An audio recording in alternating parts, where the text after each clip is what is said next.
What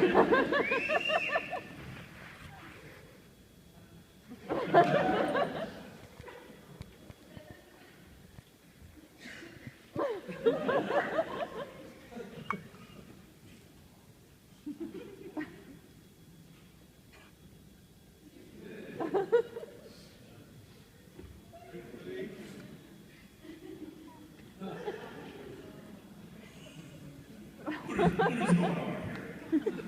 What are you supposed to be talking about? Your mark's not even on here. You don't even have your tablet. It's cool. No, it's cool. Come over here. I'll give it to you. All right, so it's right here.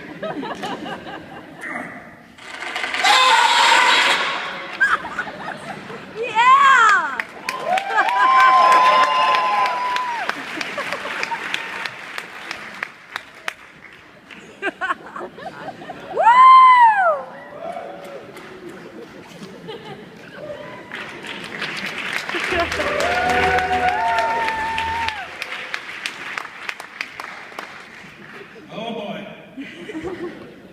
Hello. Hello. My name is Michael Bishop. I am a musician. I'm from Richmond, Virginia, from Hopewell, Virginia, actually.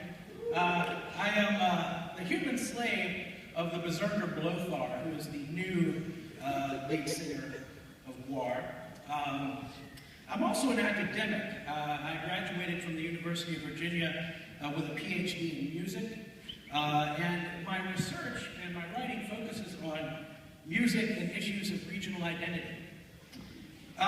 So, when I was asked to speak about Gwar, how is Gwar uncommon? Well,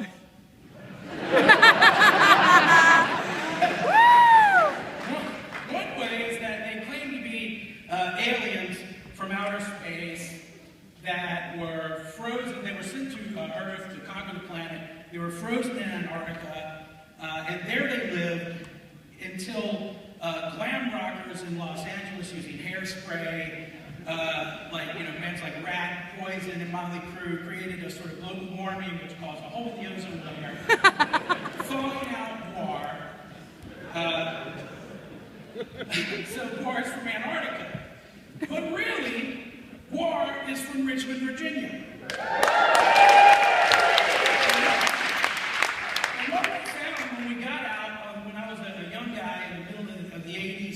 Riding out in the world is that that's almost as strange as being from Antarctica. Gwar, and that's what I want to talk about today, is Gwar as a Richmond band, right? How does Gwar reflect the culture, history, and even the geography of Richmond?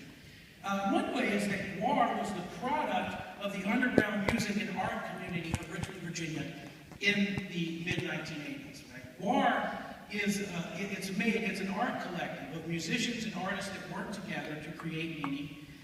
We call that collective the Slave Pit. And what we create is Gwar. But in fact, a lot of musicians in Richmond, dozens of bands, and a lot of artists have gone into the creation of Gwar. It's truly a product of the underground community in Richmond, Virginia. And those people can claim it, right?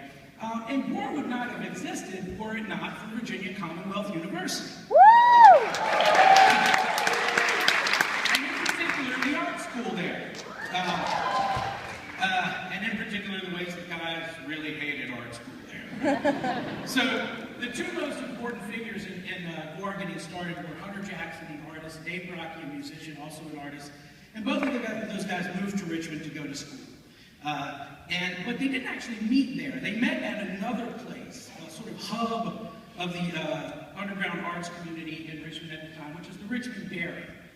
And the Richmond Dairy is a building. It's very distinctive. It's over here in Jackson Ward. It's got 3 milk bottles on the corners. But in the mid-'80s, it was a dilapidated, rundown space that was constantly being renovated, but nothing was ever really happening.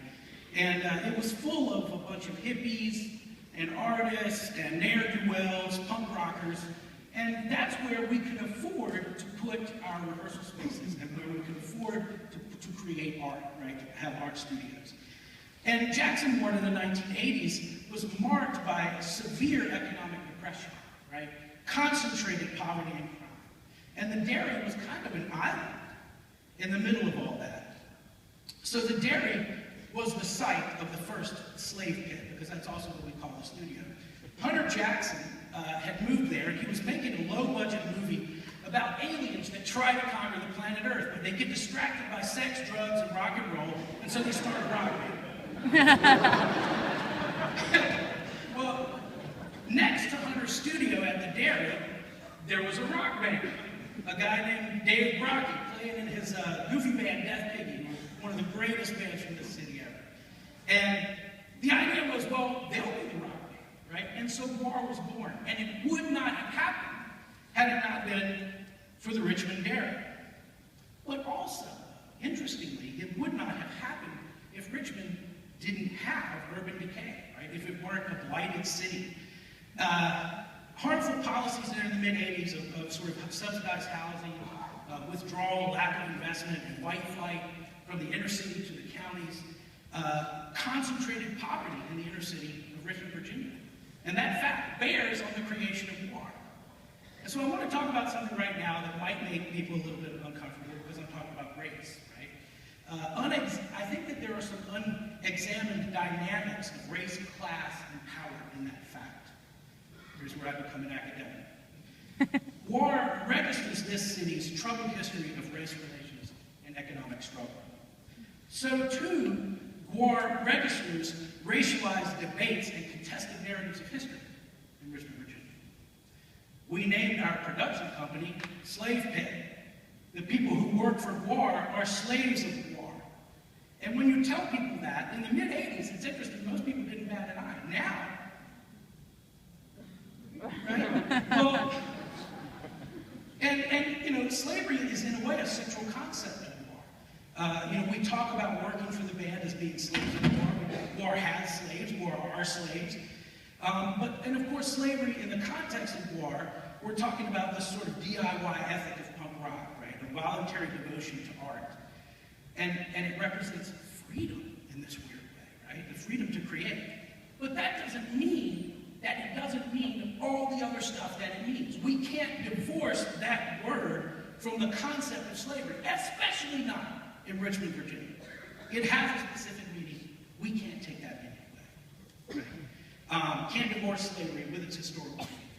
So an example of how Gwar reflects and reminds Richmond of its history is this idea of slavery and Gwar slaves. But the idea also kind of betrays privilege. It betrays Gwar's identity, right? In that, in our narrative, slavery is an option, right? Just like it was an option for us to live and work in Jackson, Florida. And it might not have been that way for the other people. That dynamic speaks to the identity of the city. Richmond has always challenged Richmond. We've challenged the social world here. Early on in Gwar, we killed these sort of archetypes. We'd bring out a redneck on stage that had a shotgun, and we'd kill him. And we would kill the art teachers that we had at VCU. and we would kill religious figures, right? We would bring out anybody that sort of like wanted to sort of brandish a moral stick at Gwar, we would kill them. But war is not real. War's never killed anyone. Before he died, Dave Brocky said something very interesting on the news. He said, they were like, what about the controversy surrounding the war? Gwar, he said, is doing nothing but continuing the Richmond tradition of death and destruction.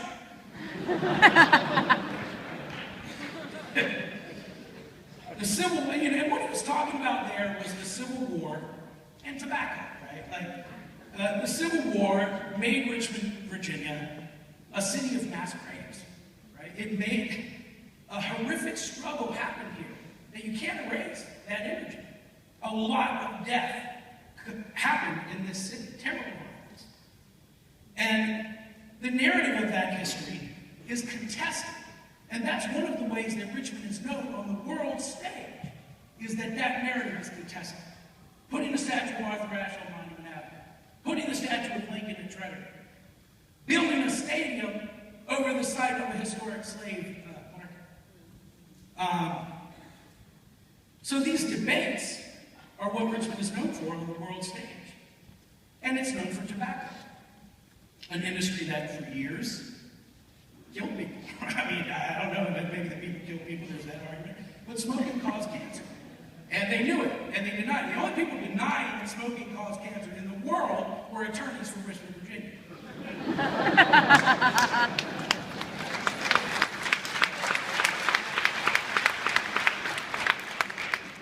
So, Richmond economy, Richmond history, linked to the Civil War, to death, to issues of race, economic struggle, but also Gwar. In that context, Gwar looks like the safest thing to ever come from this city. Yeah! So why is all of this important? Because like it or not, Richmond, Gwar is one of your most recognized cultural products. I'm very proud of it. And Gwar never killed anybody. Gwar carries Richmond, Virginia to the world. And while we do these things on stage, we kill people on stage, we act crazy, Gwar is about creative energy. It's about people coming together to create something. And I just wanted to do that today, and talk about that today, and also acknowledge the history surrounding that Richmond, Virginia. So, thank you.